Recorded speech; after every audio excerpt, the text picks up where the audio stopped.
Yo, what up? This is Immortal Technique, and right now you watching Splash Mag. That's what it is. I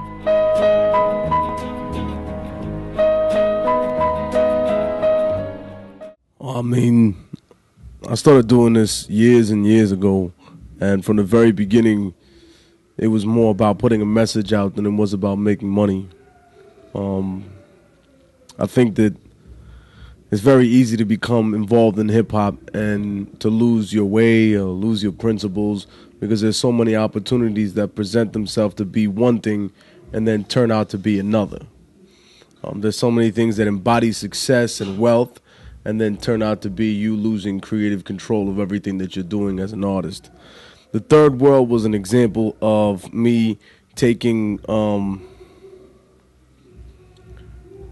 the idea of a mixtape and an album and combining them together along with Green Lantern.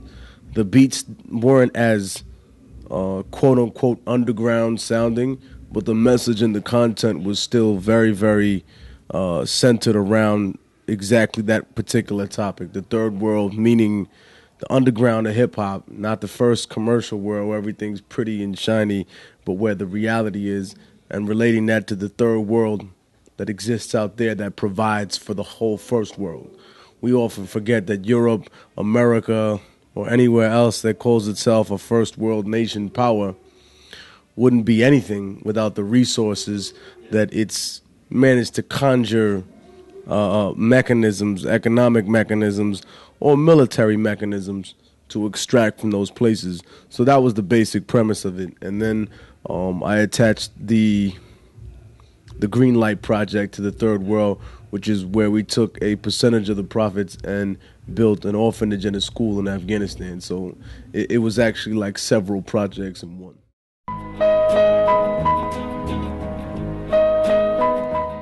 As soon as they found out that I wasn't there with the American military and they found out like what I was doing on my own, they were very, very welcoming, very kind, very peaceful, like some of the most welcoming people I've ever met in my life. There's a lot of hardship there, a lot of sadness, and they're very embittered feelings.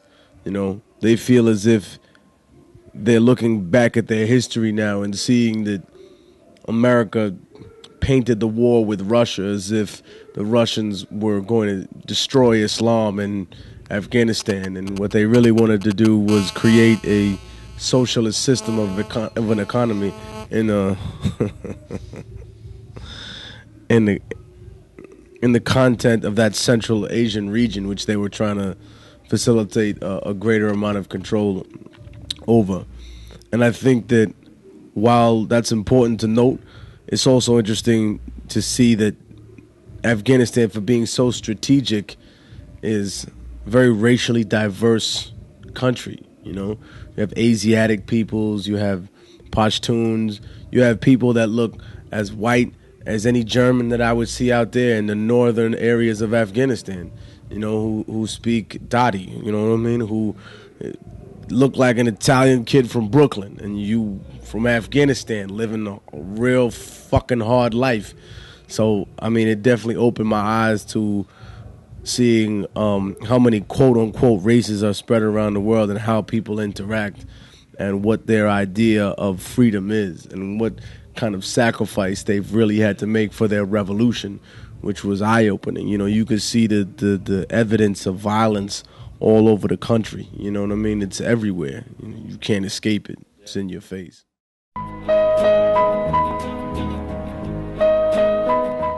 I remember this shit, and there was a blind dude that was rhyming, right? And his opponent snuck up behind the blind dude that was rhyming, son. I told you I got a good memory, kid. Yo, there was a blind nigga that was rhyming, and this kid that was rhyming against him stood up and ran behind stage and stood behind the blind kid that was rhyming and started making these gestures and going all like this.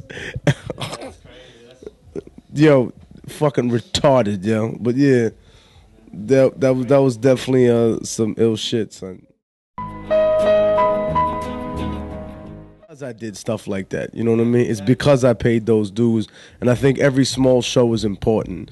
You know, even something as small as an open mic in New York City, you know? And I think that we take those things for granted sometimes. I mean, the other problem is when you get caught up in stuff like that, and that's the only place where you go.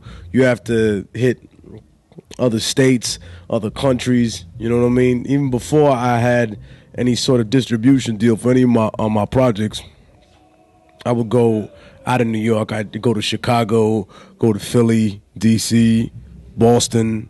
You know what I mean? And then slowly started expanding. Before I was signed with Koch, I went out to Amsterdam, Norway.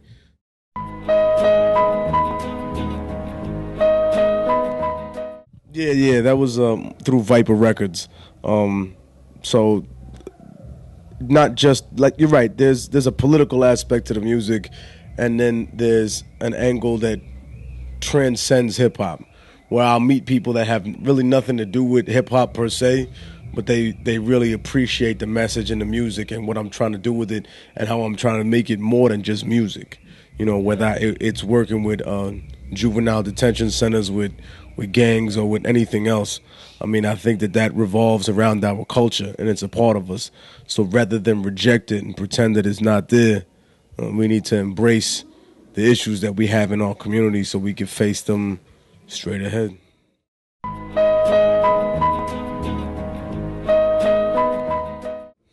I think that I see that more outside of America than inside America, crazily enough.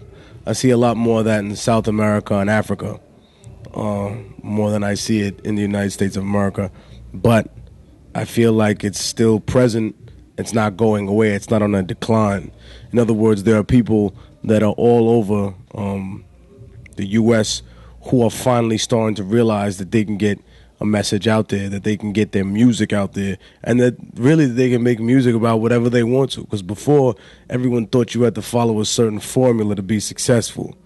Myself and other people have disproved that completely. Just follow your own formula and, you know, be ready to suffer for it. You know what I mean? Be ready to grind and to work really, really fucking hard. And that's what I've been doing my whole time. People can say whatever they want about me. You know, they can like my music or they don't have to like it, but they can't ever sit here and talk down my work ethic or say that I'm lying about what I represent. You know what I mean? You could be like, I'm not really feeling his politics. Fine. But I work harder than you doing what I do.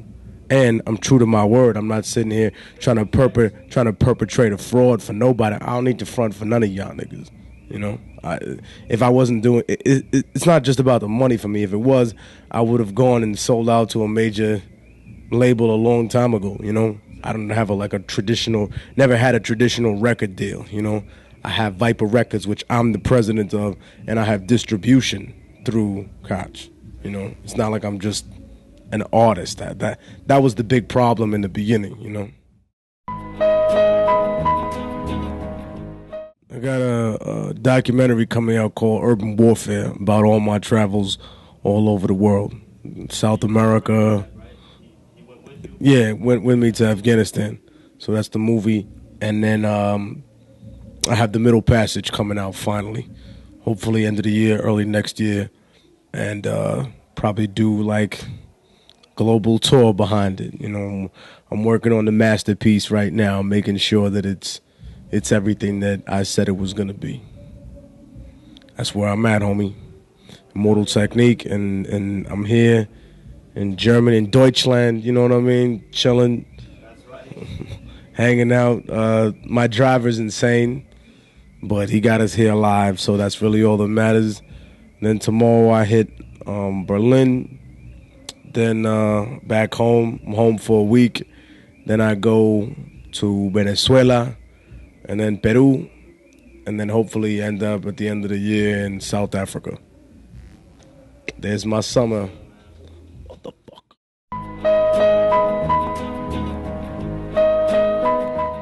This is the real Scheisse. You know what the fuck it is, nigga. Immortal Technique.